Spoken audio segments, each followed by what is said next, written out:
Bom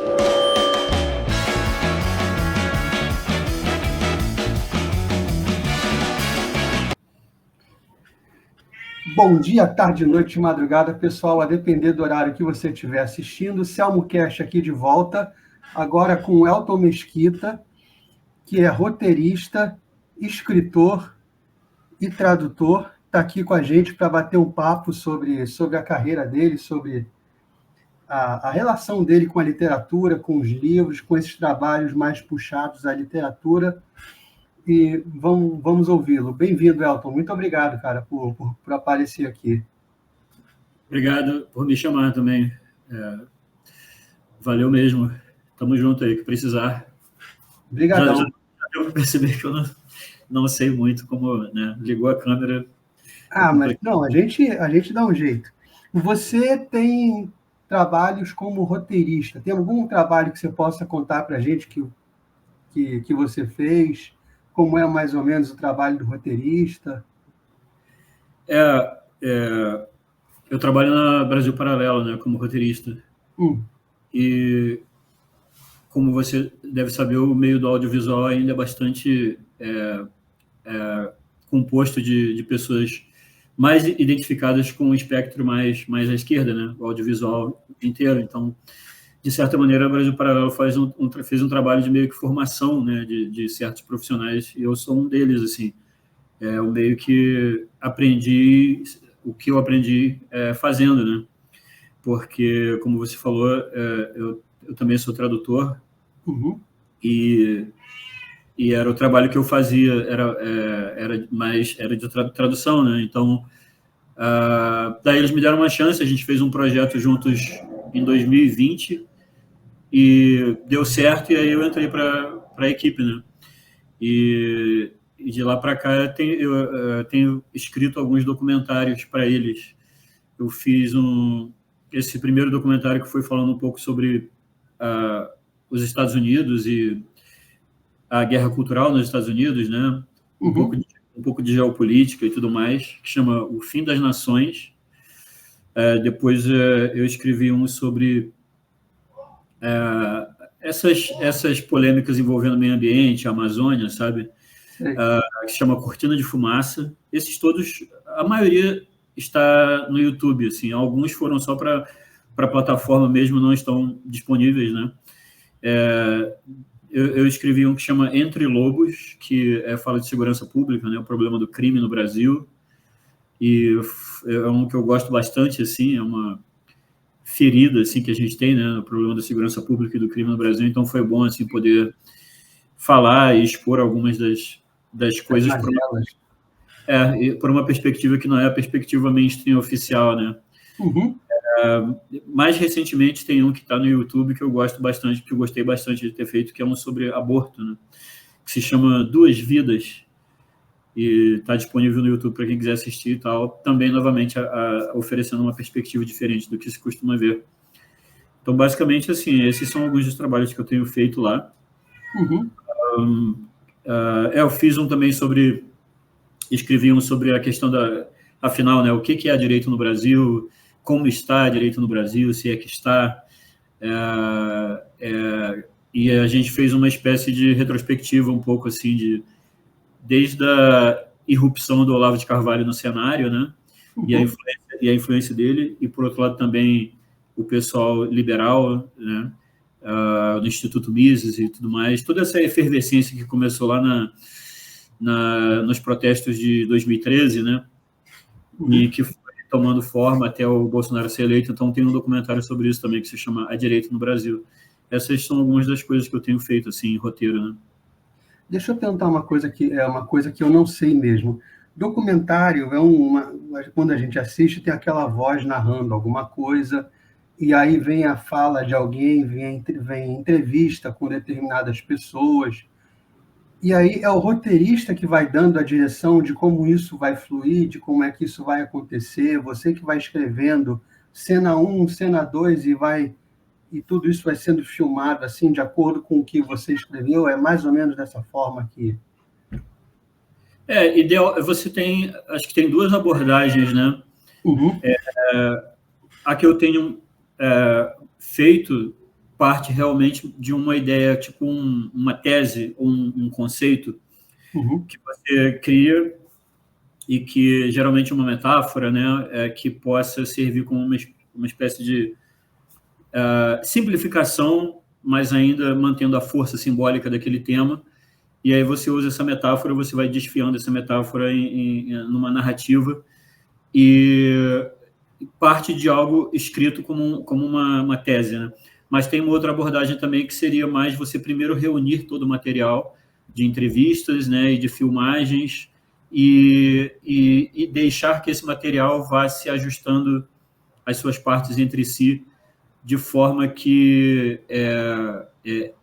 o material traga, né, essa unidade narrativa e essa unidade conceitual por si só. Os que eu tenho feito são dessa outro tipo, que parte mais de um texto ou de uma ideia que já existe e a gente vai meio que costurando à medida que a gente vai agregando as entrevistas e as filmagens e outros tipos de material que a gente traz junto, né? Mas eu ainda gostaria também de ter a chance de trabalhar esse outro esquema que é mais de você deixar o material falar primeiro, né? Antes de você querer impor uma narrativa sua. Mas, de modo geral, é isso. A gente tem o que a gente chama da escaleta, né? A escaleta é uma espécie de quebra do documentário cena a cena. E aí você vai preenchendo, dizendo exatamente, né, o que acontece em cada ponto da narrativa e que tipo de contribuição que vai ter, cada cena vai ter, se vai ser uma base de entrevistado ou se vai ser um texto. Particularmente na Brasil Paralelo, que tem uma voz editorial muito forte, né? Eles costumam fazer documentários em que você tem a presença do narrador muito, muito forte. Então, de certa forma, isso facilita o trabalho, né, em certa medida, porque você realmente pode apenas escrever e colocar as suas ideias para elas serem narradas, né? Então, a presença do narrador acaba sendo meio que como um personagem que vai orientando e guiando a experiência de quem está assistindo. Mas, por exemplo, no caso desse documentário que a gente fez sobre o crime, que é o Entre Lobos, já não tem narrador, então a gente tentou fazer ainda essa condução da tese e da ideia, mas deixando apenas que as cenas e os entrevistados fossem trazendo as perspectivas, né? Por si. Sem a voz editorial. Sim. Você tem pretensão, além dos documentários, de roteirizar alguma outra coisa, série, filme, algo do gênero? Então, a Brasil Paralelo já tem uma peça de ficção pronta, né, que eu ajudei a escrever também, que é um filme de ficção. No momento ele está sendo desenvolvido junto com os detentores dos direitos sobre a obra ficcional original, que é a Cartas de um Diabo a um Jovem Aprendiz, né? Do C.S. Lewis. Mas foi uma experiência de a gente pegar um livro que basicamente são ensaios, embora disfarçados como uma troca de correspondências, né, entre dois personagens lá, que na verdade só um dos personagens que fala, que é o demônio mais velho. E o trabalho foi bastante interessante porque nós pegamos esse material conceitual, né, de ideias filosóficas, metafísicas, teológicas, e tivemos que dar uma roupagem narrativa ficcional. Então, a gente criou personagens, criamos uma narrativa e um cenário onde aquela história se desenrola, mas, basicamente, você tem ali as ideias do C.S. Lewis numa roupagem narrativa ficcional, né? E eu acho que ficou bem, bem legal, assim, deve vir a público ainda esse ano, assim. A parte disso é um interesse da empresa realmente partir para a ficção, né? No momento, a gente está numa etapa do trabalho que é mais uma garimpagem de ideias possíveis, sementes de ideias para futuras séries e futuros filmes, né? Mas é uma vontade e uma missão, assim, que a gente já está, uma ambição que a gente já está dando forma. Esperamos ver os frutos disso aí também começando a surgir ainda esse ano e a partir desse ano para frente, assim. Que bom. Do C.S. Lewis, será que vocês esperam que seja só esse? Ou talvez venham mais obras do C.S. Lewis daqui para frente?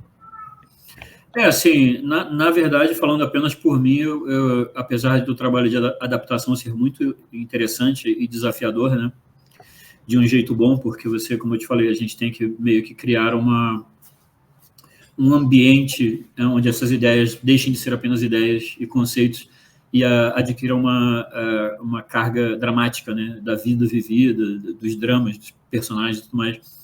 Apesar de ser um trabalho bem legal, né, muito gratificante, recompensador de fazer, eu particularmente gostaria de pensar mais em termos de ideias originais, né, da gente partir de ideias originais para fazer a nossa ficção. Mas é claro, não é garantido. Não sei exatamente, provavelmente, C.S. Lewis, assim, mas, por exemplo, Machado de Assis tem alguns contos, né, que se prestariam muito a esse tipo de tratamento.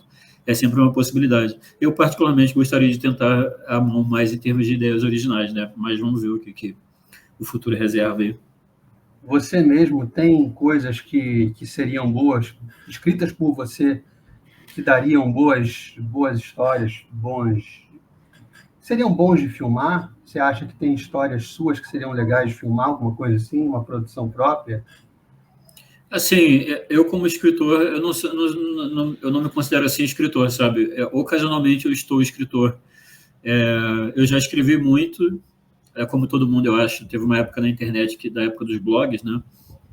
Em que e você deve ter acompanhado também e tudo mais, em que era muito comum, as pessoas, era até eu sempre considerei muito chique, assim, particularmente no Brasil, você poder, numa conversa, quando alguém menciona uma determinada pessoa, você podia dizer assim, eu não conheço, eu nunca li essa pessoa, o que não deixa de ser bastante chique, né? Dá a ideia de um cenário literário em que existem pessoas escrevendo com qualidade suficiente para você poder dizer assim, esse cara aqui eu ainda não li e tal, eu vou conhecer o que ele está escrevendo, se é bom ou não.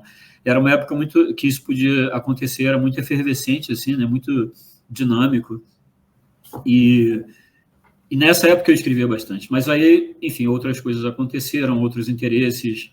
Durante um certo tempo me interessei mais por música, por exemplo, então fiquei mais preocupado em termos de compor música pop, uma banda que eu tinha uma época no Rio de Janeiro e tal.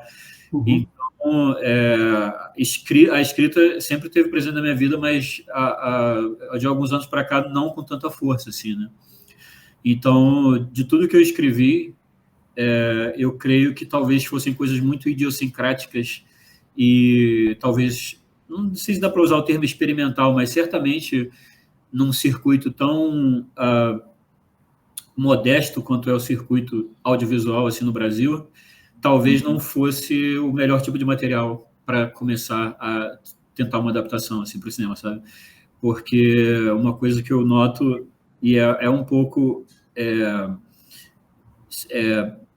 não é se por um lado não é o ideal, por outro lado também abre a oportunidade de você fazer coisas muito legais, mas é o fato de que a gente meio que vai ter que formar uma audiência, um público, porque eu acho que rolou uma descontinuidade entre o pessoal que consumia audiovisual e cinema como algo normal e natural, né, de algumas gerações atrás, a nossa geração provavelmente, e o pessoal dessas gerações mais recentes que já encontraram outras coisas com que se distrair, né, pela internet, pelas redes sociais, pelo TikTok, e que por isso acabaram se desacostumando assim do vocabulário do cinema, do vocabulário literário que pode ser usado no cinema. E então eu noto muito assim que existe meio que um cenário, para não ser muito dramático, mas assim um pouco de terra arrasada, em que a gente vai ter que fazer um esforço de recomeçar e reeducar o gosto, né, e as expectativas de uma grande parcela do público, que simplesmente pode estar desacostumada a uma narrativa que é um pouco mais lenta, um pouco mais sutil, né, que não é tão rápida e fragmentar, e como, por exemplo, um TikTok da vida ou um Instagram da vida, né? Então, assim, das coisas que eu tenho escritas, por exemplo, se eu penso mais em termos do que poderia ser escrito hoje, aquela frase de São Paulo, né, que ele fala que eu vou parafrasear porque, enfim, minha memória é muito ruim, mas que ele fala que a criança ela tem que ser alimentada primeiro com leite depois, quando ela é adulta, ela passa a poder comer carne e comidas mais pesadas.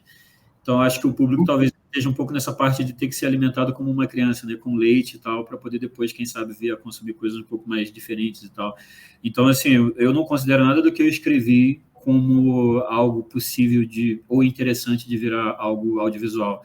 Certamente, agora eu tenho o trabalho de começar a pensar em escrever coisas novas e que levam em conta essa deficiênciazinha na qual eu acho, pelo menos, né, que a gente vive hoje em dia. E você tem uma ideia de como superar essa deficiência que veio com as novas mídias, com o TikTok, coisas do tipo? Você tem ideia de um caminho para seguir, ou você acha que a gente ainda não sabe como começar, ainda está tateando? Vai ser o processo de descoberta um pouco, né? E nós temos que estar confortáveis com o risco, né? Como é um experimento, o experimento pode dar certo, mas ele também pode dar errado. O que eu acho é que, certamente, quando a gente pensa em um produto para um filme ou para uma série, um questionamento sempre é você pensar para quem você está escrevendo e qual a imagem do público que você tem, né? E tem um lado muito negativo que eu acho, que é você realmente menosprezar a capacidade do público. Eu acho que é realmente algo muito negativo, assim, que é você tratar o público como pessoas incapazes e por isso você tentar oferecer um produto que é, enfim, extremamente básico e que não desafia, né, a pessoa. E, por outro lado, também tem um extremo oposto disso, que vai no lado do extremamente experimental e erudito, ao ponto de criar um produto que seja alienante, né, e que não vai realmente criar um vínculo com quem está assistindo. Então, eu acho que certamente eu acho que é interessante você desafiar o público, oferecendo coisas que estejam um pouco acima do que eles estão acostumados ou do que eles acham que conseguiriam entender e apreciar. Mas apenas um pouco, porque eu acho que quando a pessoa consegue fazer esse esforço de subir um pouquinho e alcançar, ela se sente bem, né? Ela, puxa, eu entendi isso, está falando comigo. Então, eu acho que o truque certamente é oferecer algo intelectualmente íntegro, né? Que tenha integridade intelectual, mas que não seja intelectual demais ou obscuro e esotérico demais. Tem um meio termo aí que a gente vai ter que tentar descobrir como é que e, enfim, e estar aberto também ao risco enfim, como falei, né, todo experimento pode dar certo, mas também pode dar errado. Mas certamente eu acho assim, as pessoas que são mais identificadas com o nosso modo de pensar, né, que geralmente é chamado de conservador ou de direita, né? Certamente, em termos intelectuais, nós não estamos mal servidos. Assim, pelo nível de conteúdo do que eu vejo, tem coisas muito, muito boas, intelectualmente sólidas e elevadas, refinadas mesmo, sabe? Então, não é por falta disso, é mais saber, né, em que ponto a gente está agora da nossa relação com o público e o que a gente pode expor e mostrar para esse público de forma que eles façam essa escalada gradual. Porque, em termos de cultura, você acaba... existe um efeito de feedback contínuo, né? No sentido de que você apresenta obras que são de baixo teor e baixa qualidade, que não desafiam intelectualmente e esteticamente, você está educando essa parcela, essa geração do público a esperar pouco. E, por esperar pouco, a próxima geração já vai esperar coisas ainda mais fáceis. E a próxima também, ou seja, você vai diluindo cada vez mais o cenário, né, intelectual. Então, mas é possível você fazer o caminho oposto e começar a fazer essa escalada. Então, você começa a oferecer coisas um pouco melhores e aquela geração começa a se acostumar a receber coisas um pouco mais sólidas. E isso vai desafiar a próxima geração a querer coisas um pouco mais sólidas e um pouco mais elevadas, sabe? Eu acho que é uma via que funciona para os dois lados. Tanto é possível você entrar numa espiral negativa e descendente, em que, enfim, no final você tem, sei lá, basta você comparar a qualidade das pessoas que escrevem para jornal hoje em dia e do texto delas com a qualidade texto das pessoas que escreviam em jornal nos anos 50, nos anos 60, que realmente era um desnível muito forte, né? Então, eu acho que é possível você fazer esse caminho contrário também e, aos pouquinhos, você ir subindo essa régua para ir tendo um público cada vez mais exigente, cada vez mais, né? E isso tem que ser um esforço, assim, imagino eu, de muitas pessoas e muitas instituições. Não dá para ser só o Elton ou só o Selmo, tem que ser muita gente, né? Tem que ser uma coisa... Cara, sim, com certeza. Uma das coisas mais difíceis é você dar essa ignição, essa faísca, né, em uma cena inteira. Mas sem isso não acontece, realmente. Tem que ser um esforço coletivo, não centralizado. E nesse sentido também, eu acho que a gente tem as sementes de coisas boas, né? Tem outros serviços de streaming, de cinema e de produção audiovisual que estão correndo atrás de fazer, né, e oferecer esse tipo de produto. Então, assim, idealmente, a melhor coisa realmente seria uma cena, você ter uma cena acontecendo, né? Eu acho que a gente está perto disso. É claro que no audiovisual tudo é muito caro, né? E o Brasil, novamente, é um lugar muito modesto. Em lugares que são mais robustos, talvez seja mais, eu acho que é mais internalizada essa ideia do risco, de que a produção audiovisual é uma coisa de risco, é aquela figura do produtor que sabe que ele pode perder dinheiro, né? Talvez a gente esteja num circuito ainda muito modesto e muito frágil, então as pessoas ficam um pouco com medo de arriscar, um pouco receosas, né, de colocar dinheiro, às vezes, nas coisas, porque sabe que o retorno é incerto. Mas, por outro lado, sem isso não acontece, né? Mas eu poderia citar, por exemplo, tem a Lumine, que tem serviço de streaming, eles têm produções que eles estão começando a fazer agora também, né, de cinema documental e de ficção. Que mais que me ocorre? Assim, cineastas individuais, né, como o Josias Teófilo. Enfim, tem muita gente que está correndo atrás de Mauro Ventura, que fez recentemente um filme sobre o Olavo. Tem tudo para a gente conseguir dar esse primeiro pontapézinho, né, e esperar que existam pessoas que peguem essa bola e levem adiante, né? É um momento muito delicado, assim, eu acho, assim, como todos os momentos de parto, né? É um negócio meio delicado. Às vezes a mãe morre no parto, tudo mais. Então não está nada garantido, mas por outro lado não dá para ficar pessimista ou desanimado, porque eu acho que tem uma grande área não conquistada e que está meio órfã desse tipo de produto, né? A gente sabe que, por exemplo, existem produtos do audiovisual mainstream que são mais alinhados com a ideologia mais de esquerda e tudo mais, que eles têm um circuito que está sempre produzindo coisas, mas geralmente são filmes que não falam muito ao grande público, né? Eles sempre encontram espaço nos cadernos culturais e tudo mais, mas não fala com a grande população. E essa grande população, eu sei que, por exemplo, que os filmes que aquele roteirista, o Paulo Cursino, faz, eles encontram grande resposta, né? Geralmente são comédias, é mais pastelão, né? O tipo de humor mais broad, né? Como se diz em inglês, mas encontra bastante recepção. Geralmente os filmes que ele escreve e esse tipo de comédia tem resultados financeiros muito bons na bilheteria, né? Mas o público que se identifica mais com conservadorismo, com a direita, com o cristianismo, por exemplo, ainda anda muito órfão, né? Mas só que são milhões de pessoas, e são pessoas muito que se empolgam, e eu tenho certeza que elas adotariam com muita felicidade e com muito empenho se eles começassem a perceber que existem coisas sendo feitas que atendem a essa outra visão de mundo. Então, assim, eu acho que tem um campo muito rico e muito fértil, prontinho, assim, para ser, uma palavra infeliz talvez, mas explorado no bom sentido, né? Da gente criar coisas para essas pessoas. Eu acho que tá para nós, assim, sabe? É só questão de fazer acontecer mesmo.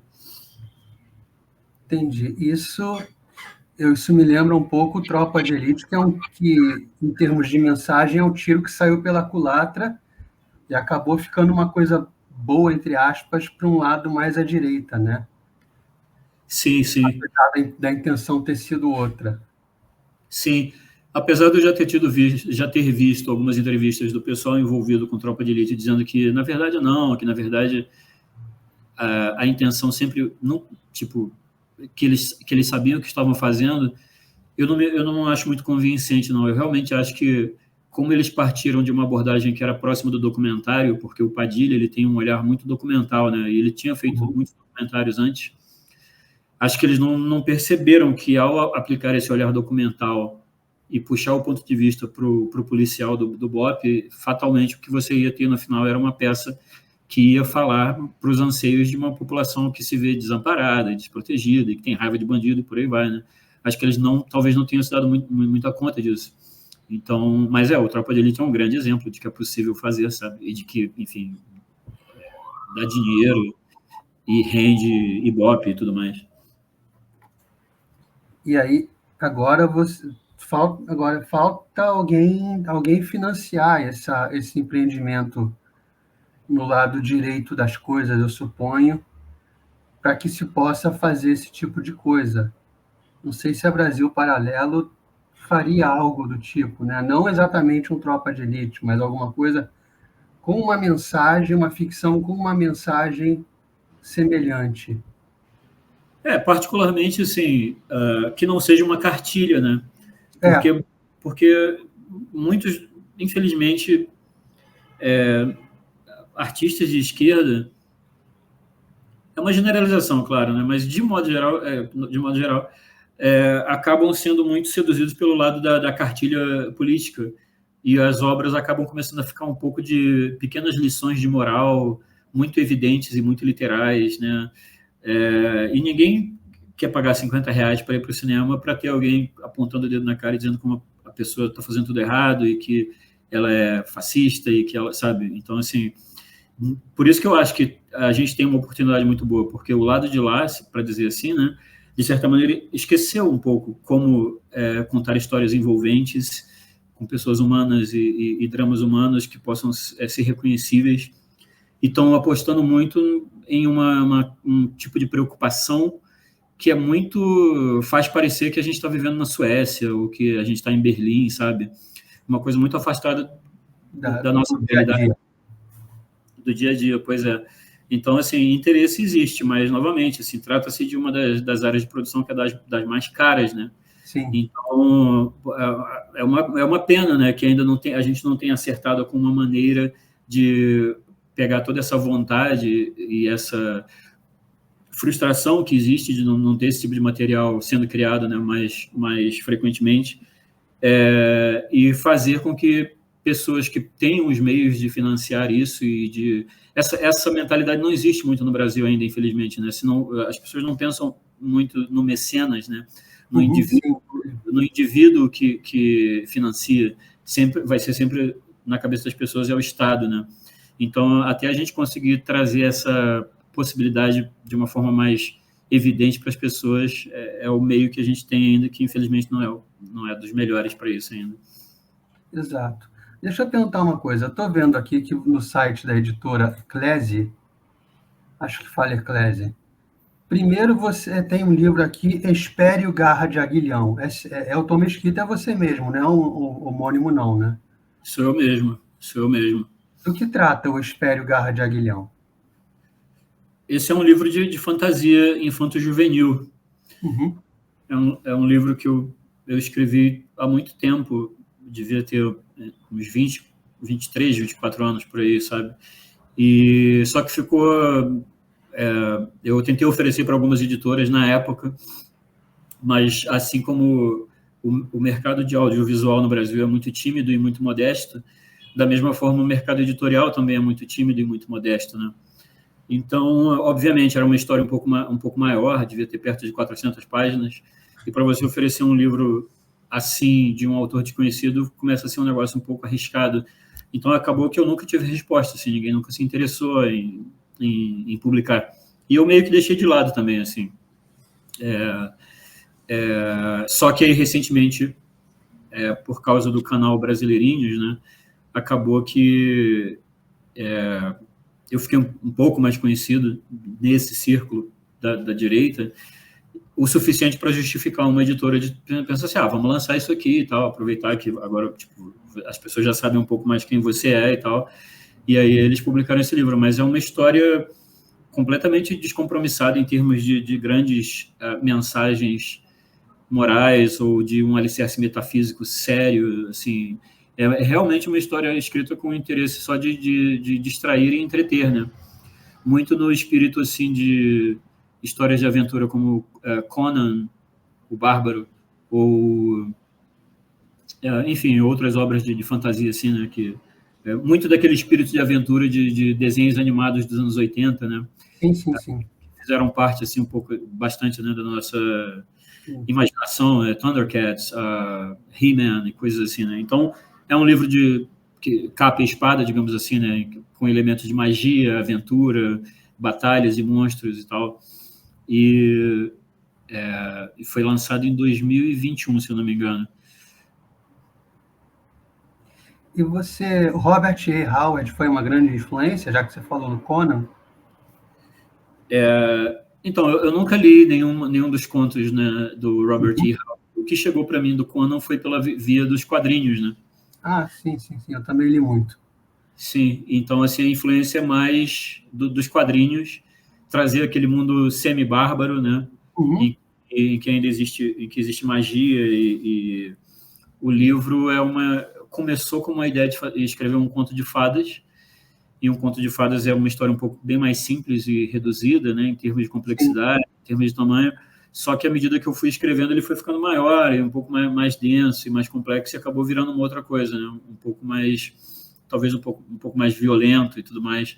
Saiu um pouco mas começou com uma tentativa de escrever um conto de fadas, que é uma história sobre uma aranha e ela é amaldiçoada, e ao receber essa maldição ela acaba se vendo transformada num cavaleiro, tipo um cavaleiro errante, né? E aí o livro começa a seguir as aventuras e desventuras desse personagemzinho nesse mundo que eu criei para a história. Você pretende continuar essa história, alguma coisa, ou encerrou aqui? Eu acho que encerrou aí. Eu não sou um grande leitor de fantasia também para começo de conversa, então, na verdade, é um pequeno acidente que o único livro de fantasia, de ficção que eu tenho escrito tenha sido nesse gênero, assim, né? Mas tem um outro livro que eu escrevi e foi publicado, que é um ensaio, né? Já não é ficção, que se chama Não Tenhas Medo. Eu estou vendo aqui, como salvar sua próxima ceia de Natal, o Brasil e talvez até a sua alma. Um ensaio. É um ensaio, eu tinha escrito para a internet, né? Só que era muito extenso, acabou que ninguém leu. E aí eu pensei em transformar ele numa série de vídeos em que eu iria narrar o texto e complementar o texto com vídeos, imagens e tudo mais. Fazer uma espécie de documentário improvisado, né? E o material completo ficou com quase 4 horas de duração. E eu dividi, acho que ficou em 15 episódios, que eu fiquei colocando no meu canal do YouTube. E, novamente, ninguém assistiu, ninguém se importou, assim. E ficou meio de lado, até que no Brasileirinho a gente chegou num hiato ali perto do Natal de 2018, creio eu. E como não tinha nada para lançar, eu pensei, vou lançar esses vídeos no canal do Brasileirinhos, que mais gente conhecia, né? E aí as pessoas começaram a assistir, gostaram. E, novamente, porque conheciam Brasileirinhas, a editora Estudos Nacionais se interessou de transformar em livro mesmo. E aí virou esse livro aí. Que é uma espécie de... É um ensaio... na época estava começando... A gente estava começando a perceber que estava tendo uma fratura, né, entre as pessoas no Brasil por conta de orientação política, e isso afetando assim ambiente de trabalho, o ambiente afetivo, o ambiente familiar, né? A menção a salvar a ceia de Natal é por causa dessa imagem que a gente tem meio já até clichê, né, das discussões na mesa de Natal do tio que é de direita, mas o sobrinho é progressista e tudo mais. Então eu pensei em escrever esse livro como uma espécie de última tentativa das pessoas se entenderem, assim, digamos. Não com a ideia de convencer ninguém de nada, mas pelo menos de mostrar um pouco do que eu achava, do que nos motiva, nós que nos consideramos assim, conservadores ou de direita, né?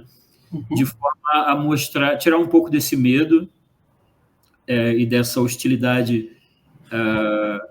que a maioria das pessoas tem quando sabem que alguém, né, é conservador ou de direita, ou votou no Bolsonaro, ou é católico. Geralmente tem uma reação meio pavloviana, assim, já de hostilidade e inimizade imediata, né? E eu queria tentar desarmar um pouco isso, porque esse tipo de fenômeno social, ele tende a se... Não é que seja sempre assim, mas ele tende a se intensificar até que a convivência fique impossível, né? E eu fiquei pensando que, a não ser que as pessoas estejam realmente dispostas a mandar metade das suas relações, dos seus conhecidos, para campos de concentração, talvez a gente pudesse pensar em uma conversa, um diálogo, uma última tentativa de entendimento, né? Então, o livro foi escrito um pouco nesse espírito, assim. Muita gente gostou. Claro que acabou não convencendo ninguém de nada, até porque essa não era a intenção, mas pelo menos serviu para muitas pessoas conservadoras e de direita e tudo mais se sentirem um pouco mais confortáveis e tranquilas com as próprias ideias, de tipo assim, poxa, às vezes a pessoa se sente muito solitária, né? Será que eu enlouqueci? Será que sou só eu que estou vendo essas coisas desse jeito e tal? Então, acho que o livro deu um certo alento, um certo conforto para quem às vezes podia se sentir um pouco sozinho de não ter uma confirmação, né, das coisas que a pessoa pensa. E aí, nesse sentido, muita gente depois veio me falar que gostou por causa disso, assim, tipo, poxa, eu achei que eu estava ficando maluco, não sei o quê, mas não é bem assim. Ao ponto de algumas pessoas dizerem depois para mim que se reaproximaram da religião e se reaproximaram da Igreja Católica por causa do livro. Então, fiquei bem feliz de, poxa, pelo menos não atrapalhei, assim, ajudei algumas pessoas, né? Graças a Deus. Suas pretensões como autor, como é que estão nesse momento? Você pretende escrever mais alguma coisa, de alguma natureza? Eu não tenho mais escrito ficção há muito tempo mesmo. Meio que os meus interesses foram mudando. Mas nem ensaio, nada? Assim, um livro de Nima? Por enquanto, não está muito no meu horizonte realmente escrever nada mais longo e mais trabalhado, assim, sabe? Em parte, talvez porque muito do que eu acharia que seria algo que eu estaria disposto a falar sobre visão de mundo e sobre nossa situação atual, né, social, política, etc., acaba encontrando vazão nos documentários que eu tenho feito para Brasil Paralelo, né? Então, as coisas que eu escrevo lá, claro, se trata de uma outra abordagem, né? No meio audiovisual, você tem que... o nosso capataz mais severo, né, é o tempo. Você tem que saber usar bem o tempo. E isso acabou me ensinando uma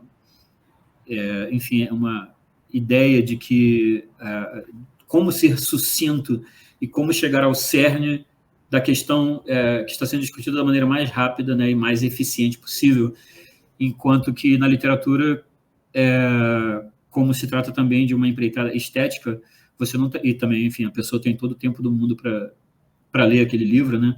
Então você não tem essas limitações, então você pode realmente dar a expansão a uma coisa mais trabalhada, mais rebuscada. E eu acho que um pouco a culpa é do Twitter também, porque eu entrei no Twitter tem uns poucos anos, assim, entrei em 2016, eu acho. E o Twitter, ele foi até uma ferramenta muito boa também para ensinar essa questão da concisão, né? Porque no começo você tinha só 140 caracteres, depois passou para 280, mas é um excelente exercício de você tentar transmitir uma ideia da maneira mais concisa possível, mais eficiente possível nesse pouco espaço. Só que acaba que meio que deixa você meio viciado também, né? Você começa a entrar numas de que se uma ideia não pode ser traduzida nesses quase que bullet pointzinhos, né? Talvez não valha a pena perseguir, o que é uma grande bobagem. Eu sei que é uma deformação besta minha, assim. Mas, de qualquer forma, é tipo assim, nunca diga nunca, né? Eu tenho metade de um livro já escrito, de ficção, que eu gostaria muito de retomar. Eu estou só esperando assim, as coisas meio que se alinharem de forma que eu possa voltar a me dedicar a isso, que seria uma espécie de... Eu peguei algumas obras do Machado de Assis, especialmente Dom Casmurro, tipo 70% Dom Casmurro, 30% outras obras e contos, né? E eu transformei numa história de horror inspirada no H.P. Lovecraft. Então, a história do Bentinho e do Escobar e da Capitu, só que agora transformado numa história de terror, em que tem algumas coisas acontecendo ali abaixo da superfície, que o leitor vai começando a perceber que tem alguma coisa um pouco mais estranha, um pouco mais sinistra e tal. Só que é um trabalho que eu interrompi, estava na metade, assim, e para eu retomar ele vai exigir um pouco de tempo específico dedicado, porque como ele é escrito como se fosse uma obra do Machado de Assis, o texto ele tem que ser escrito no estilo do Machado de Assis, né? Então, claro que eu consegui, com muita felicidade, usar muita coisa que já estava nos textos e adaptar para os meus propósitos. Mas é claro que tem muita coisa da costura que eu vou ter que criar, e ao criar essa costura dessas partes, eu vou ter que emular o estilo do Machado de Assis, né? Então, se eu for querer retomar essa história, eu vou ter que passar um tempo novamente imerso nas obras do Machado, absorvendo o estilo, absorvendo o vocabulário, etc, etc. Mas eu queria pegar e retomar em algum momento. O título é A Sombra da Guanabara, né? É o título que eu tenho até agora. Em algum momento, talvez eu retome, assim. Tomara. Que a gente vai ficar vendo como é que fica essa história. É interessante. A premissa por si é interessante. Uma das coisas que talvez eu estou pensando em fazer era só colocar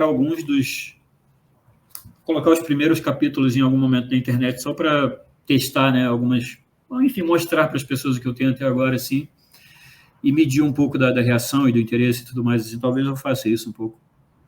Um preview. Isso. E como tradutor, você tem alguma obra assim você traduziu alguma obra que seja bastante conhecida e que a gente de repente não sabe que foi você que traduziu? Como é que como foi seu trabalho de tradutor? Então, sendo brasileiro e brasileiro num sentido, assim, novamente, algumas coisas que a gente falou nessa conversa, né? Que o Brasil tem um circuito de audiovisual muito modesto e muito tímido, um circuito editorial muito modesto e muito tímido. Da mesma maneira, assim, a minha trajetória de literatura também foi muito modesta e muito tímida, e por vários motivos, mas o fato é que, tipo, eu nunca consegui me integrar muito dentro de uma cena, né? De um contexto. E eu acho que para retomar o que você tinha falado antes, assim, uma cena realmente é essencial, né? Porque é ali que você vai testar a sua voz e trocar informações com outras pessoas dessa cena. Infelizmente, eu não tive muito isso, né? A minha vida foi por um outro lado, assim, então eu fiquei muito olhando um pouco de fora, né? Mas, e o modo como eu comecei a trabalhar com tradução reflete um pouco isso, porque eu não era muito eu não era do meio, fica aqui só entre nós e a internet, assim, mas eu, por exemplo, eu nunca me formei, né? Eu cheguei a começar a fazer letras na UERJ, não me formei por N motivos e tudo mais, mas o fato é que todos os canais pelos quais você meio que se estabelece como um profissional, no caso de tradução, eu não tinha. E a tradução, tudo isso que eu estou falando é para mostrar essa coisa que eu quis dizer com brasileiro, né? De coisas que acontecem meio ou por acaso, por sorte, sabe? Sem muita programação, planejamento, mas as coisas acabam acontecendo e você vai fazendo, né? Então, assim, para você ter uma ideia, tipo, eu não tinha nenhuma experiência com tradução. Na época eu estava trabalhando como gerente de rede, né, de computadores de uma empresa lá no Rio de Janeiro, uma empresa pequena, assim. Só que eu tinha, pela internet, às vezes eu trocava um e-mail, ou, enfim, ia no blog de alguém e fazia um comentário, ou alguém fazia um comentário no meu blog, e calhou do Caetano Galindo, que é um grande tradutor brasileiro hoje, né, com livros muito importantes no currículo, como Ulisses, ou como o Infinite Jest, que ele traduziu como Graça Infinita, né, do David Foster Wallace. Ele sabia que eu tinha traduzido alguns capítulos desse livro, do Infinite Jest, no meu blog. Assim, tradução completamente feita por fã e tal, sem nenhuma pretensão de nada, né? Mas eu acho que fiquei na memória dele como alguém que sabia traduzir, sabia bem e tal. E ele me recomendou, veja bem, eu não era do mercado, não era profissional de tradução, e a primeira tradução que caiu para eu fazer foi logo um retrato do artista quando jovem do James Joyce, assim, que é o tipo de coisa que é maluco, sabe? É loucura, assim. Você jamais colocaria isso na mão de alguém, exato. Iniciante, né? Exato, só que aqui, novamente, aqui é o Brasil. O Brasil é outro esquema, né? E aí a editora Edra lançou em 2013 a minha tradução do Retrato do Artista Quando Jovem, junto com outras obras do James Joyce. E essa foi a primeira tradução que eu fiz. E depois eu traduzi outras coisas mais e menos famosas. E muita coisa também, assim, puramente pop, sem nenhum valor literário, alto valor literário, tipo, traduzi aquele livro Misery, do Stephen King. Traduzi algumas coisas do Chesterton, tipo O Homem que Era Quinta-feira, A Cruz e a Esfera. Esse da Sociedade Chesterton Brasil?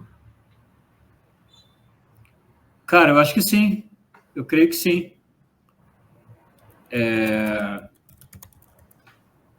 E traduzi também uma outra obra mais de monta, assim, que é Amiga de Juventude, de uma escritora canadense chamada Alice Munro, que ela já ganhou o Prêmio Nobel, né, de literatura e tal. Mas como você dá para ver, assim, é tudo meio... Não há um método, né? Caiu para eu traduzir tanto luminares da literatura mundial, como obras meio, enfim, tipo Stephen King e tal. E mais recentemente, pela editora Sedete, né? Eles têm algumas outras editoras menores, como a Eclésia, que você falou, tem a Quadrante, tem a Realizações, Vídeo Editorial, e aí calhou de eu traduzir algumas coisas, tipo um sermão de São Pedro Damião, em que ele fala mal dos sodomitas. Ele não fala mal dos sodomitas, ele mostra como a sodomia é um grave pecado e como estava infectando a igreja de uma forma preocupante no século XI. Então ele escreve um grande sermão para o Papa da época, dizendo que essa bagunça tem que acabar, né? E realmente, de fato, é um texto tão forte que obrigou a igreja meio que a tomar a situação nas rédeas e dar um basta na bagunça, né, que estava na época. Tem o Chesterton, como eu falei, e muitas outras coisas menores, assim, que, tipo, nem valeria a pena mencionar.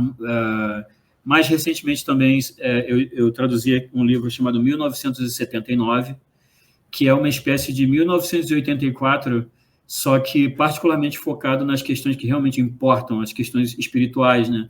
Então, é uma distopia, ainda fala desses grandes mastodontes estatais sufocando o espírito humano em nome da ideologia, particularmente a ideologia comunista, só que, ao contrário de 1984, em que não há uma janela para o transcendente, né, para a religião, para a fé, no caso do 1979, é particularmente focado no catolicismo, né? Então, acaba que, para mim, é um 1984 para adultos, no final, porque, enfim, se não fala do transcendente, né, se não abre uma janela para o transcendente e a fé, acaba sendo uma obra um pouco mais adolescente, eu acho, assim. Então, esse foi o último, assim, que eu traduzi, né? Eu vou procurar esse 79, eu fiquei interessado nele. Você pode falar alguma coisa do Brasileirinhos? Porque eu queria saber como é que surgiu a ideia de fazer o canal, de enfim, porque é uma coisa que pegou muita gente, todo mundo ficou atraído, todo mundo gostou. Tem vídeos lá que bateram várias visualizações, milhares de visualizações, 200 mil ou até mais. Virou um fenômeno. Mas como é que é a ideia? Vamos fazer um canal aqui, vamos colocar referências da TV. Assim, na verdade, o Brasileirinhos não foi uma ideia minha, né? Foi uma ideia do parceiro lá do canal, que é o cara que criou junto comigo, que o personagem dele é o Palhaço, né? Uhum. Na época que a gente criou o Brasileirinhos, eu era esse cara da tradução, né? E do mundo literário, mais ou menos daquele meu jeito meio improvisado, né? Meio mambembe, assim, mas que, enfim, meu mundo era um mundo de leitura e de escrita. A ideia de fazer alguma coisa no YouTube não passava pela minha cabeça mesmo, era um mundo meio estranho para mim, sabe? Apesar de eu consumir bastante, a ideia de ter um canal não fazia parte do meu horizonte, assim. Só que o que acontece é que esse meu amigo, né, o Palhaço, é um cara extremamente talentoso, muito inteligente e muito carismático e tudo mais. A gente costumava ficar conversando e bebendo, assim, em casa. E a gente sempre eram boas conversas, sabe? Surgiam, assim, coisas engraçadas que a gente falava e tal. E ele sempre falava assim, poxa, a gente devia gravar isso e tentar botar no YouTube e tal. E eu ficava meio que só enrolando, empurrando com a barriga, assim, tipo, tá, vamos fazer em algum momento, mas demorou um pouco para eu realmente aceitar essa ideia como algo assim que a gente podia pegar e fazer, né? Então surgiu, tanto que o clima do Brasileirinhos, assim, a gente sempre acaba sendo meio como uma conversa de bar, sabe? Dois Sim, isso caras é falando legal. ali, sem grandes compromissos necessariamente de você seguir uma ideia, um raciocínio linearmente do ponto A ao ponto B, sabe? Porque não que isso tenha sido planejado, mas acaba refletindo bem a mídia, né? Que é a internet. E hoje em dia, novamente, né, com esses aplicativos como o TikTok, os Reels do Instagram, a capacidade de atenção do pessoal mais jovem, né, acabou se fragmentando muito. Então, hoje em dia, o pessoal é muito multitarefas, né? Os Sim, relatos é que a pessoa está assistindo um filme, mas aí ela para o filme, vai ver se tem alguma mensagem, ver se teve alguma atualização, não sei sim, aonde, sim. termina de ver o filme. É tudo muito fragmentado, né? E aí a gente percebeu que o que fazia mais sentido é que a gente fizesse Brasileirinhos também dessa forma meio... Meio fragmentada, exato. refletindo esses tempos de hoje. Isso, e no sentido de que uma conversa ela pode ir se desdobrando e fragmentando em subtópicos e subtópicos, sem necessariamente a necessidade de que você feche aquilo num comentário linear. Mas esse efeito de mosaico é legal, é interessante, porque o Sim, mosaico, quando você observa ele mais de longe, você vê que ele forma alguma coisa ali, né? Tem uma imagem ali. Então isso. acabou que a gente foi mais para esse lado dessa linguagem, assim, e acabou funcionando bem. Para nossa surpresa, porque é um produto meio estranho, né? É meio esquisito, o som é muito ruim e tudo mais, então é sempre uma surpresa quando a gente encontra as pessoas falando que gostam e tal, porque não parece ser o tipo de coisa feito para agregar muito interesse e tal, e acabou funcionando. E acabou virando um fenômeno de uma maneira completamente inesperada. Talvez porque responde um pouco ao anseio de alguém, de uma galera que estava carente de ouvir a própria voz em alguma mídia.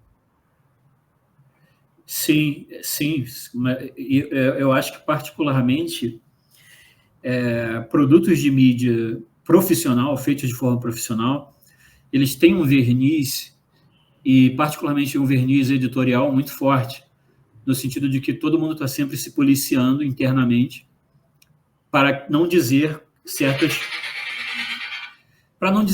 coisas que possam dar motivo para cancelamento, enfim, E a gente, naturalmente, não se preocupa muito com isso. E não é por um pretenso editorial pensado para ser assim. É porque fazer de outra forma daria um trabalho que a gente não quer ter. Nós queremos falar de uma forma confortável, como a gente fala com um amigo, né? E certas coisas que a gente fala no Brasileirinhos, para a gente, são muito normais. Mas eu tenho essa percepção de que, para quem está vendo de fora, pode ser um pequeno choque, assim, pessoas que falam com essa liberdade sobre esses assuntos, né? Então, acho que acaba sendo muito esse negócio que você falou da pessoa ouvir aquilo que antes era só o diálogo interno da cabeça dela sendo colocado para fora, né? E não só isso, mas com uma base bem sólida de reforço de mídia, né? De vídeos e das coisas que a gente leu, das músicas que a gente gosta e que tem, e sabe, e que às vezes são coisas que já estavam meio esquecidas e a gente meio que trouxe uma espécie de memória coletiva que estava semi-esquecida ou que estava indo para ser esquecida e meio que a gente trouxe à tona, né? Talvez seja uma das coisas que tornou atraente. Eu lembro que eu estava vendo Brasileirinhos, comentando que tem um grupo de amigos, e um deles falou, isso tem um cheiro de Olavo, de aluno do Olavo. Eu imagino que a influência do Olavo ali, entre vocês dois, seja bem grande, não? Cara, sim, com certeza. Acho que sem o Olavo de Carvalho não existiria Brasileirinhos mesmo. Não que nós fôssemos alunos do Olavo, né? Mas certamente a gente leu muita coisa e consumiu muita coisa dele. Então, tanto que a gente fez um programa em homenagem a ele, né? Que o pessoal também gostou muito e tal, e que virou a minha maldição, porque está todo mundo perguntando pela segunda parte que a gente prometeu, e eu não sei quando essa segunda parte vai sair, mas o Olavo, ele chegou a gente sabia que ele assistia Brasileirinhos e gostava. Ele chegou a mandar uma mensagem para a gente, um vídeo falando que gostava e tudo mais. Pô, que legal. Sim, e o Palhaço chegou a conhecer ele pessoalmente da última vez que ele esteve no Brasil, ele visitou ele. Eu não pude ir, infelizmente, mas a nossa relação, assim, mesmo que distante, sempre foi de muito carinho, muita admiração, assim, né? Que bom. Além do Brasileirinhos, ele influenciou aquele Não Tenhas Medo que você escreveu, e o que você faz no Brasil Paralelo, tem alguma coisa do Olavo ali, você acha ali? Cara, particularmente a questão da sinceridade, né? Tanto quanto possível quando você está sendo mediado por uma tela. Ninguém precisa entrar nessas elucubrações de que tipo, ninguém é 100% ele mesmo quando está sendo filmado e tudo mais. Claro que tem sempre uma mediação ali, né? Uma persona. Mas ainda assim, tanto quanto possível, você falar das coisas no nível mais imediato, pessoal, da sua experiência, sem se render a rótulos. Muito do discurso político, social, ainda se prende muito aos rótulos, né, de você chamar as ideias pelo nome das ideias, pelo nome dos movimentos, anarcocapitalismo, monarquismo ultramontano, sei lá, tudo tem o seu rótulozinho e começa a ficar muito fácil de você perder a visão do que está imediatamente ali na sua frente pelo fetiche do rótulo e da ideologia, né? Enquanto muito do que o Olavo fazia era baseado nessa abordagem do valor da experiência pessoal do indivíduo e dessa sinceridade, né? Sim. E o Brasileirinhos tem muito isso também. Eu gosto de pensar que as coisas que eu escrevo para o Brasil Paralelo também tem esse teor de, tipo, eu sei que esse tipo de assunto, geralmente, ele é comentado e falado dessa forma, mas eu quero fazer uma outra coisa aqui, eu quero te chamar para uma conversa, sabe, mais próxima, em que a gente nos reconhecemos como humanos, com as nossas fraquezas. Por exemplo, um exemplo é o vamos falar de política, né? Um exemplo que é extremo, mas é verdadeiro. Todo reporte jornalístico sobre política, ele é feito a partir de uma pretensão de uma objetividade cartesiana isenta, né? A imparcialidade jornalística, que a gente sabe que é um mito, é uma mentira. Não existe mais. E então, assim, sabemos que humanos podem ser pessoas ruins, podem ser canalhas. Uhum. E muitos humanos entram para a política. Então, é bastante provável que existam políticos canalhas. No entanto, por essa pretensão de objetividade, imparcialidade, blá, blá, blá, não é de bom tom você trazer isso para o seu reporte. Só que se você esconde isso, que é uma das maiores, da fatia mais expressiva do que motiva alguém, que são as paixões, os interesses, né? É isso que motiva o ser humano, a paixão, o interesse. Se você escamoteia justo isso, que é a base do que motiva muitas dessas ações, então você já está falseando todo o resto do seu reporte, né, nessa fantasia de uma institucionalidade perfeita e aérea, desconectada dessas paixões e pulsões, né, que nem sempre são nobres, e na maior parte das vezes não são nobres. Então, Sim. acho que esse é um exemplo assim, de você tentar trazer para o que é humano e para o que é real, né? O Palhaço, falando do Brasileirinhos, nesse vídeo que ele fez sobre o Olavo, tem essa frase que ele fica falando que é sai do teatro, porque se você se perder no teatro, você perde a si mesmo, enfim, vai virar só mais um político que vai dizer o que se espera dele, etc, etc, etc. O nosso esforço sempre é de trazer para o outro lado. Eu espero que o que eu escrevo no Brasil Paralelo também tenha um pouco desse teor. Particularmente, eu tentei fazer isso nesse documentário sobre aborto, o Duas Vidas. Se você for ver o do documentário, que eu te falei que estava no YouTube, né? Esse está aberto para quem quiser ver, é de puxar para fora desse fetichismo fácil das ideologias e trazer para as questões prementes e importantes e urgentes da humanidade e tudo mais, né? Espero ter conseguido, mas certamente isso foi uma coisa que a gente pegou do Olavo, que ele era muito... enfim, falando em bom carioquês, com o Olavo não tinha caô, né? Ele falava mal mesmo. Agora eu fiquei pensando, você falando que a política é feita por humanos, é impossível não ser feita por humanos, né? Um mundo onde a política nossa seja feita pela inteligência artificial. A gente vai chegar nisso. Cara, está muito perto, muito perto. E já tínhamos a burrice natural, que já tem décadas aí. Mas... Agora inventamos a burrice artificial. Sim. Está muito perto, e assim, se não está tão literal assim, em termos práticos já é. Porque muito do que é filtrado e do que passa como essa comunicação política já é mediada pelo que o algoritmo acha interessante, pelo que o algoritmo recomenda, pelo que o marqueteiro vai achar que vai repercutir, sabe? Então, não é que tipo assim, sempre foi assim. Só que a questão é que hoje em dia é mais uma questão de quantidade e intensidade. O que antes era, você tinha, sei lá, 3 jornais, e às vezes você sabia das notícias de um determinado lugar com meses de atraso, porque demorava para chegar a informação. Era um outro ritmo, né? Hoje em dia se intensificou de uma forma que já ficou impossível ignorar. Então a gente também não está sendo ingênuo de falar assim, porque antigamente não era assim. Não é que não era, mas não era tão intenso, né? E hoje a gente já se sente muito mais forte, muito mais próximo. Deixa eu fazer as perguntinhas de praxe do Selmo Cast aqui. A primeira, como foi tratado o livro na sua casa, onde você nasceu? Como é que foi mediado o seu contato, seus primeiros contatos com o livro? Foi pelo seu pai, pela sua mãe, ou na casa da sua avó tinha uma estante? Como é que foi essa relação?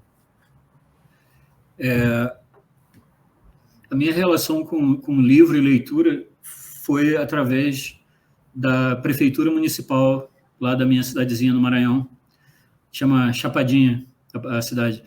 Porque eles tinham uma biblioteca, né? E em casa mesmo não havia nenhum interesse assim literário, nada do tipo assim. Mas essa pequena biblioteca da cidadezinha lá foi onde eu comecei a ler e estava sempre pegando livros emprestados e devorando tudo que eu achava interessante e tal. Essa foi a minha entrada, né? De família, assim, não mesmo, assim, minha família são pessoas com preocupações mais ali prementes do dia a dia, da sobrevivência diária e tudo mais, muito pragmáticas e tal. Não fazia muita parte. O que tinha muito como alto-falante de cultura em casa era a televisão, né? Como na maioria das casas, assim. Então, eu me lembro muito de meio que saindo das aulas, como minha escola ficava perto da prefeitura, eu já ia direto lá para a bibliotequinha, ficava lá, passava um tempo, depois pegava livros e levava para casa. Provavelmente devo ter lido a maior parte do que eles tinham lá, que não era muito, mas deu para... E certamente não tinha uma curadoria, assim, então eu li coisas que não eram para criança, sabe? Sem compreender a maior parte do que eu estava lendo. Mas eu me lembro da primeira coisa que eu realmente li e gostei, que foram os livros do Sítio do Pica-Pau Amarelo, que tinha aquela coleção do Monteiro Lobato. Então, foi a primeira coisa que eu me lembro de ler, de gostar e de ficar meio viciado e tal, foram os livros do Monteiro Lobato infantis, né? Eu tinha essa coleção também. Eu ia perguntar qual foi a sua primeira lembrança, mas você já falou que é o Monteiro Lobato, e foi o Monteiro Lobato também o teu primeiro... A primeira coisa que você viu e pensou, esse negócio de ler aqui é muito bom. Isso veio primeiro com o Monteiro Lobato, então. Porque para mim, na verdade, eu achava estranho que as outras pessoas não percebessem isso. Uhum. Era uma existência muito entediante, né? Claro que para uma criança nunca é tão entediante, você vive no mundo da imaginação, na sua cabeça e tudo mais. Mas, de qualquer maneira, os livros traziam muito mais coisas, outros mundos, né? E eu não entendia muito por que as outras pessoas não percebiam isso. Então, era uma espécie de... Era um escape para outras possibilidades, outras realidades e tal. Tipo, eu me lembro de frases e cenas específicas dos livros até hoje, assim. Quando a turma do sítio vai para a Grécia Antiga e acho que a Emília ou alguém explica para um dos gregos antigos que o Estado, com E maiúsculo, é essa grande presença na vida das pessoas, que regula e se intromete e tal, e os gregos antigos meio que sem conseguir compreender, tipo, mas como assim? E tudo mais. E na época eu não entendia isso, né? Mas hoje em dia eu entendo, assim. Então, acaba memorizando coisas que você não sabe na época por quê, mas anos depois aquilo vai fazer sentido e tudo mais. E hoje, qual é o livro que você diria que mais te marcou? Você sabe dizer?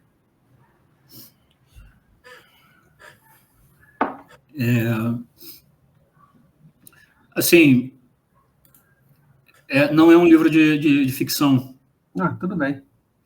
É um livro escrito anonimamente, que se chama Meditações sobre o Tarô. Tá. E na verdade, foi um livro que me ajudou a perder a hostilidade e a incompreensão para com o catolicismo, né? Porque ele interpreta o tarô pela perspectiva do hermetismo mais profundamente cristão. Então, ali eu comecei a simplesmente entender... eu costumo falar que, tipo, meio que rearranjou a minha mobília mental. E, certamente, dos que eu me lembro, assim, foi o que causou uma impressão bastante forte. Até porque é o tipo de livro que você nunca termina de ler, né? Primeiro porque ele é muito, muito grande, mas também porque ele é muito denso, muito complexo. Então é o tipo de coisa que você realmente vai ficar lendo a vida inteira, assim, retornando a ele, relendo e tal, sabe? Parece ter sempre coisas novas que você descobre ou conecta de maneiras diferentes ali. É uma leitura que está sempre se renovando de alguma forma, né? Sim, sim. E eu me lembro também, e aí já é literatura, né? Mas aí também é completamente idiosincrático. Mas eu me lembro que a leitura do Moby Dick, do Herman Melville, pareceu acender muitas luzinhas assim na minha cabeça, né? Quando eu li aquele mundo e aquela ideia, que hoje em dia eu já não subscrevo, assim, né? Eu tenho um certo preconceito com literatura americana, apesar de ler muita literatura americana, mas eu percebo ali um inevitável, inescapável tom e teor de uma nação protestante, no sentido de que geralmente são narrativas em que o protagonista está sempre buscando algo por trás do véu da realidade das coisas, sabe? E que tudo é uma busca, a própria busca do Ahab pela baleia branca, né? Mas Sim. isso você encontra em muitos autores americanos, o Thomas Pynchon, que nos livros dele sempre tem uma realidade oculta por trás, né? E o protagonista está sempre em busca tem sempre uma conspiração acontecendo por trás da realidade das coisas, e que eu conecto isso muito com essa coisa meio adolescente de você estar buscando algo. E quando eu comparo com literatura de países de tradição católica, né? Por exemplo, o Bernanos, ali já não é uma pessoa que está procurando algo ou tentando desvendar algo. É alguém que sabe ou aprendeu a realidade das coisas, que é a visão de um mundo cristã e católica. E dentro desse palco que já está criado, já está feito, os dramas individuais se desenrolam, né? Mas de qualquer maneira, e aí eu acabo notando muito isso em muita coisa que é produzida nos Estados Unidos, eles, pelo menos quando costumava ser escrito por homens brancos heterossexuais, né? Uhum. Hoje em dia já não é mais o caso, mas tinha muito essa qualidade de uma busca adolescente que eu percebi que depois de certo tempo já não me satisfazia, né? Tinha uma coisa que para mim passava a ser mais madura e mais adulta, e tanto que tem uma cena daquele filme Forrest Gump, que tem uma cena que aquele personagem que perdeu as pernas no Vietnã, ele está no meio de uma grande tempestade no barco, e ele sobe para a gávea, e ele fica gritando com Deus, assim, tipo, como se ele estivesse desafiando Deus, sabe? Uhum. E eu acho que esse tomzinho tem em muito, né, de literatura norte-americana. Então, assim, eu gosto muito porque são estilistas muito bons, e, assim, intelectualmente são gigantes realmente, mas hoje em dia já não faz tanto minha cabeça como já fez antigamente, assim. A gente está falando um pouco da geração TikTok, o próprio Brasileirinhos é fragmentado em reflexo a essa geração. Como é que você aproxima os livros dessa geração? Não aproxima. É muito difícil competir, cara, com isso. Eu acho que a única maneira de você realmente conseguir algo assim é pelo hábito cultivado desde bem cedo, o que passa realmente por uma perspectiva que muita gente vai considerar tacanha, retrógrada, etc., mas de realmente limitar bastante o acesso que uma criança muito jovem vai ter ao celular, à internet, ao TikTok, porque é uma competição muito injusta. É injusta para a gente, né, que nós nos acostumamos a ler, lemos há muito tempo e tal. Mesmo hoje em dia, é muito fácil você encontrar pessoas, inclusive escritores, que falam que depois da internet já ficou um pouco mais difícil, a atenção já começa a se fragmentar mais e tudo mais. Que dirá para uma pessoa que está em formação ali, né? Então, para quem já está nesse mundo, eu acho que é uma troca muito sem graça você chegar com um livro e esperar que vai ter o mesmo apelo, né? Se tem alguma possibilidade, acho que seria isso, pegar as gerações mais jovenzinhas mesmo e mostrar e tentar barrar um pouco essa penetração do digital e tentar dar tempo para ela se acostumar com o papel, com a palavra impressa, sabe, com o prazer da leitura. Certo. Teve algum personagem da literatura que você pensou assim como modelo para você, cuja virtude você gostaria de ter, cujo comportamento você gostaria de ter igual, que te orientou nesse sentido?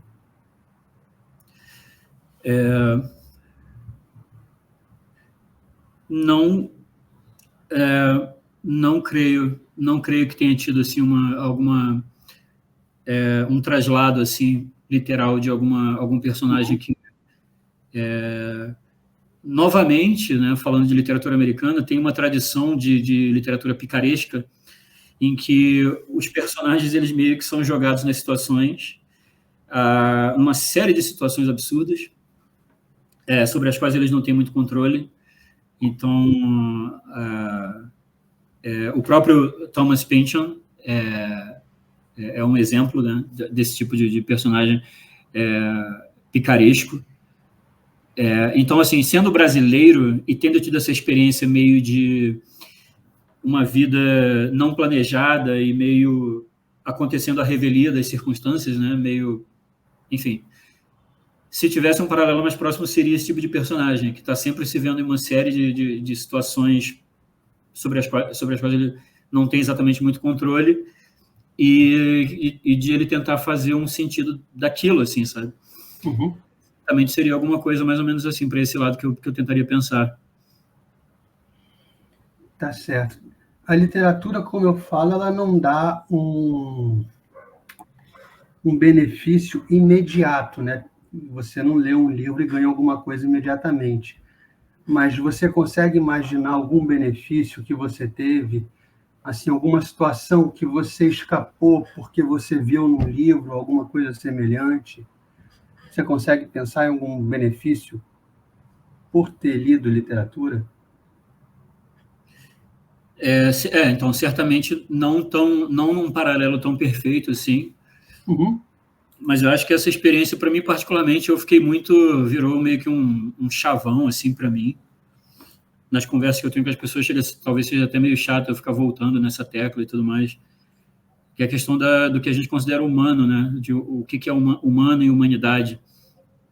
E, e, e, e que a literatura dá essa oportunidade de você meio que criar mais ou menos uma ideia do que seria a extensão do que você considera humano, né? Particularmente em ficção que mostra o embate do indivíduo contra as circunstâncias externas e esse valor da experiência individual, né? Então, eu tinha mencionado que o pessoal mais à esquerda está numa fase hoje em que muito da criação de ficção, seja no audiovisual, seja na literatura, acaba virando um pouco uma cartilha, uma peça de propaganda, né? Que é quando você perde essa dimensão do humano mesmo, né? Uhum. Então, personagens que trazem que não trazem essas respostas fáceis, mas que dão sempre a oportunidade para um questionamento que eu acho que é inexaurível, e aí eu acho que nesse caso faz sentido, não é aquela busca eterna por uma verdade metafísica, etc. É mais no sentido íntimo e pessoal, e aí eu acho que o exemplo dos grandes personagens de tragédias do Shakespeare, como Macbeth, por exemplo, em que tem a semente da própria destruição num ponto cego de personalidade, e que torna esses personagens não tão facilmente alocáveis num papel de vilão ou de herói, né? Que é a vida no final, assim, em que às vezes você vai ter circunstâncias em que, por exemplo, certas tragédias gregas em que cada personagem tem a sua razão e o motivo de agir, só que no contexto da peça e da história são maneiras de agir e de ver a realidade de maneiras antagônicas e que vão se enfrentar num cataclisma final de tragédia, né? Mas no qual é impossível você dizer quem está com a razão no final, digamos. Isso é muito interessante para mim. E muito embora eu saiba que na vida real você tem que meio que traçar uma linha, né? Que vai guiar as suas ações, né? O ponto a partir do qual você diz não e a partir daqui é não mesmo e tudo mais. Mas eu acho que ter essa perspectiva é sempre muito salutar, porque abre a porta para você, enfim. A imaginação, no final, a imaginação é você ter a capacidade de se colocar no papel de outra pessoa, né? Imaginar como é a experiência de outra pessoa. Sim. E eu acho que a gente consegue, né? Muitos dos autores que estão mais circunscritos à nossa esfera conservadora e tudo mais, têm esse olhar de que no final você nota essa compaixão, uma certa piedade, mesmo para figuras que, enfim, o outro lado pode considerar como uma caricatura de vilania ou de, sabe, de maldade. Então, acho que isso para mim sempre foi muito importante, assim, até porque, enfim, eu sei da minha imagem e do que eu gostaria de ser e de alcançar, e o quão longe disso, né, o quanto eu tropeço nesse caminho até chegar lá, o quão longe disso eu ainda estou. Todo mundo. Tá certo, Elton. Obrigadão, cara, por participar do papo do Selmo Cast. A gente está sempre de porta aberta para você. Sempre Enrolei demais, cara? Hã? Enrolei demais? Não. Mandou bem pra caramba. Obrigado, de verdade. Sempre que você quiser voltar, estamos aí. Quando você lançar seu livro, ficar pronto, a gente vai falar dele aqui, do seu livro, esse Dom Casmurro com Lovecraft. Eu gosto do Lovecraft e do Machado, então é uma coisa interessante. Eu li alguns contos do Lovecraft, gostei, né? Eu senti uma mesma unidade em todo, perpassando todos eles, eu achei um conceito interessante. Então, obrigado. Bom, obrigado por ter me chamado também. Eu queria te pedir uma parada. Me recomenda um livro aí, cara. Me recomenda um livro aí para eu ler. Para você, cara, eu não sei, porque eu tô lendo agora uma novelização, um romance da vida de São Lucas, estou gostando. Qual o nome? Médico de monstro, médico de homens e almas. Vou dar uma olhada. De uma caraca, tô fora. De uma autora chamada Taylor Caldwell. Então, é um romance da história de Lucas, o Evangelista. Eu estou gostando. Vou dar uma olhada, com certeza. Tá, mas, enfim, novamente, obrigado por ter me chamado aí. Espero que, enfim, dê para, né, aproveitar alguma coisa. Não, aproveitou 100%. Obrigado. Quando quiser, cara, estou sempre aí. Valeu. Valeu. Falou. Abraço. Falou. Abraço.